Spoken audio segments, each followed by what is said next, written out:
Boa noite. Está no ar para todo o Brasil, Direito em Debate. E no nosso programa de hoje, nós vamos falar sobre as greves no serviço público. Veja quem são os nossos convidados. O conselheiro da OAB Seção Rio de Janeiro, Dr. Sérgio Batalha, e participa ainda do programa o Dr. Jorge Dazi, ele que é presidente do Sindicato dos Médicos do Estado do Rio de Janeiro, ele que é médico do Ministério da Saúde e conselheiro do Conselho Estadual de Saúde do Rio de Janeiro. Antes de começar o nosso debate, vamos ver a opinião do presidente da OAB Seção Rio de Janeiro, Dr. Adi Damush, sobre o nosso tema de hoje.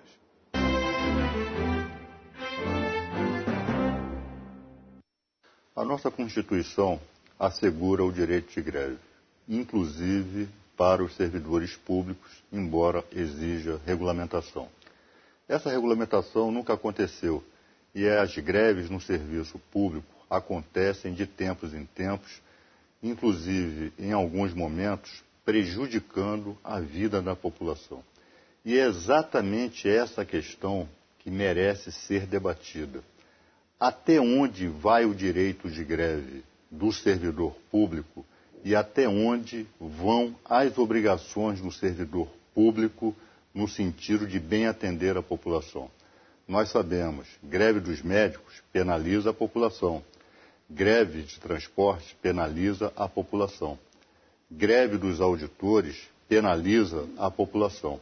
Mas, por outro lado, nós não podemos deixar de reconhecer que diversas dessas categorias do serviço público estão mal remuneradas, alguns sem reajuste há muitos anos, o governo muitas vezes não dialoga, estabelece uma relação de força e de prepotência com essas categorias, mas no final das contas, quem paga a conta é a população. Como enfrentar isso?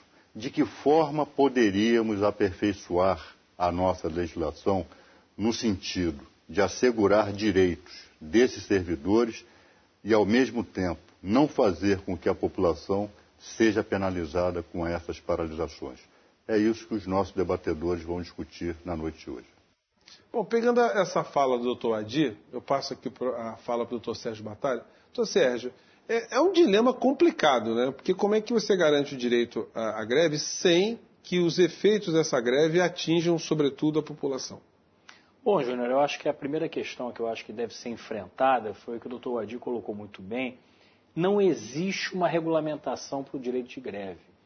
E esse é um problema sério no Brasil, quer dizer, porque você tem uma previsão constitucional do direito de greve que eu acho que não está em questão. Então, por exemplo, eu acho que ninguém é favorável, se alguém é, mas eu não sou com certeza, favorável a caçar o direito de greve do servidor público. Então, nós temos um direito constitucional que é o direito de greve, inclusive, do servidor público. Ocorre que na iniciativa privada, esse direito de greve ele tem uma determinada regulamentação. Né? Para o empregado seletista, né? Ele tem uma regulamentação. Você tem regras legais que disciplinam, você tem uma lei de greve, né? Que disciplina a greve na iniciativa privada. E aí você já sabe o que o judiciário, inclusive, já sabe como é que deve se posicionar. Agora, o serviço público não. Você tem abstratamente um direito de greve e você não tem regulamentação nenhuma. Então você cai frequentemente num casuísmo. Né? Caso a caso, o judiciário é chamado a se pronunciar, e aí os pronunciamentos são díspares, a atitude dos governos municipal, estadual, federal também varia muito de greve a greve, o comportamento dos grevistas também varia muito, só uma coisa não varia, que é normalmente o prejuízo da população. Então, algum nível de prejuízo é evidente que a greve normalmente vai trazer. Agora, até que ponto deve-se admitir esse prejuízo? Quais os instrumentos que devem ser utilizados para compor esse conflito? Porque a greve é um conflito. Né? No caso da iniciativa privada, é um conflito capital-trabalho, né? Um conflito clássico. No caso do serviço público, a coisa é um pouco mais complexa, porque não é propriamente capital-trabalho. Você tem um conflito entre o Estado e o funcionário público. Né? A greve, muitas vezes, não atinge diretamente o Estado, ou pelo menos o poder político. Né? Não atinge, muitas vezes, o presidente, o governador, o prefeito. Ele vai atingir a população que é usuária do serviço público. Então, essa questão vai exigir a meu ver, exige um marco legal diverso da greve do setor da lei de greve do setor privado, embora eu acho que deva haver há vários pontos de contato, mas exige um marco regulatório um pouco diverso, e há questões que têm que ser debatidas, eu acho que pela sociedade, pelo movimento sindical, é importante também, e pelo governo. Porque o que se vê hoje é que as partes, muitas vezes, há equívocos de parte a parte. Quer dizer, há equívoco frequentemente do governo de fingir que o movimento não existe, de tentar ver se o movimento acaba sozinho. Há equívocos, muitas vezes, também dos grevistas, de ver o movimento unicamente pelo interesse corporativo, né? E a população também, muitas vezes, fica alienada dessa discussão, o que não é bom. Quer dizer, eu acho que todas essas partes deveriam debater juntas para se criar uma lei de greve no serviço público e você poder resolver esses conflitos com o mínimo de prejuízo para a população. Doutor Jorge, o doutor Sérgio Batalha levantou a questão que são distinções que existem entre greves no setor público e no setor privado. No setor privado, o capitalista, o patrão, né, ele sente imediatamente os efeitos da greve dentro do seu negócio. No serviço público, o governante parece que não está dando muita bola, ele não é atingido pelos problemas. Como é que o senhor vê essas questões todas? Bom, em primeiro lugar, eu acho que a gente precisa colocar essa questão num patamar que eu acho que facilita para a compreensão de quem está nos assistindo nesse momento. Toda greve, ela traz problemas. Nós estamos falando de uma situação absolutamente anormal, né? É uma situação que está fugindo da normalidade. E eu entendo que a greve no serviço público pode ser até para alguns considerado como figura de ironia, mas eu defendo esse ponto de vista. Eu acho que a greve no serviço público ela tem um interesse público. Porque nós estamos diante de uma situação em que o governante deixa de cumprir as suas obrigações constitucionais. Então, na medida em que você tem uma realidade em que o Estado brasileiro, através dos seus governos, deixam de cumprir as suas obrigações, essa população está sendo afetada há muito tempo. Então, já existe uma greve preliminar que é praticada pelo próprio poder público quando ele deixa de cumprir com as suas obrigações legais. No caso da saúde pública, por exemplo, eu como médico conheço isso mais de perto, nós estamos vivendo no Brasil hoje uma realidade absolutamente adversa do ponto de vista do interesse público, que é o direito constitucional do direito à saúde. Mas o Constituinte escreveu lá que era direito do cidadão, mas ele disse é dever do Estado.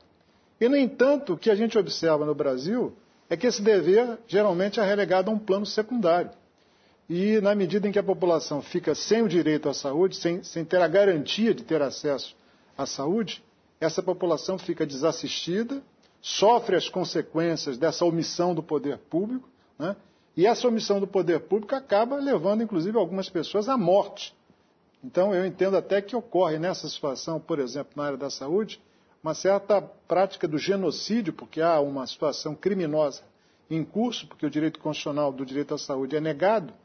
E eu acho que quando o trabalhador dessa área, que se disponha a intervir nesse contexto, e não encontra eco, não encontra reação do poder público, no sentido de ouvi-lo e tentar negociar uma solução, essa greve surge como uma consequência dessa inércia do poder público. E essa inércia, essa mesma inércia que já está há anos vitimando essa população. Então, a greve no serviço público, eu entendo que ela tem, evidentemente, o lado do interesse do trabalhador, daquele que está fazendo a greve, mas ele está fazendo uma greve porque existe, do outro lado, um segmento para o qual foi eleito, né, o povo elegeu o governante, em que esse governante simplesmente ignora, desrespeita essa classe trabalhadora, impondo uma condição de trabalho que não afeta só esse trabalhador, mas afeta também a população. Porque quando o governo não garante o direito à saúde, o médico, por exemplo, que trabalha em condições inadequadas, absolutamente desprovida daquilo que nós chamamos do exercício ético profissional, essa população está sofrendo. Então essa greve surge, claro, com uma reivindicação embutida da melhoria da condição do trabalho e do salário, mas ela surge também no sentido de defender a população. Porque da forma como ela está sendo atendida, ela também não está recebendo aquilo que é o direito constitucional, que é o direito à saúde. Então, eu acho que essa situação, a greve, na minha opinião, ela só ocorre porque essa autoridade não tem demonstrado ao longo do tempo o compromisso, a responsabilidade de resolver aquilo que é objeto da própria negociação. Ela surge como uma consequência, né, dessa inércia, dessa omissão do poder público, que há anos vem negligenciando no seu papel constitucional de garantir que a administração pública como um todo, aí já não estou falando mais só da saúde, como um todo funcione de maneira adequada a garantir os direitos do cidadão. Bom, a gente vai fazer um pequeno intervalo, mas eu não posso deixar também de registrar que muitas vezes greves de áreas privadas acabam atingindo a população também por omissão, como disse o doutor Jorge Darres, do poder público. A gente teve agora uma interrupção em várias rodovias federais que tiraram o direito do cidadão de ir e vir com tranquilidade por conta de um segmento, de uma classe trabalhadora também, que são os caminhoneiros, mas parece que os nossos governantes não pegam as rodovias, né? Eles não têm sensibilidade com esse problema. Até onde é legítimo bloquear o direito das pessoas ou evitar que as pessoas exercitem também seus direitos como cidadãos. Mas a gente vai colocar essas questões no bloco seguinte, Direito em Debate, volta já já.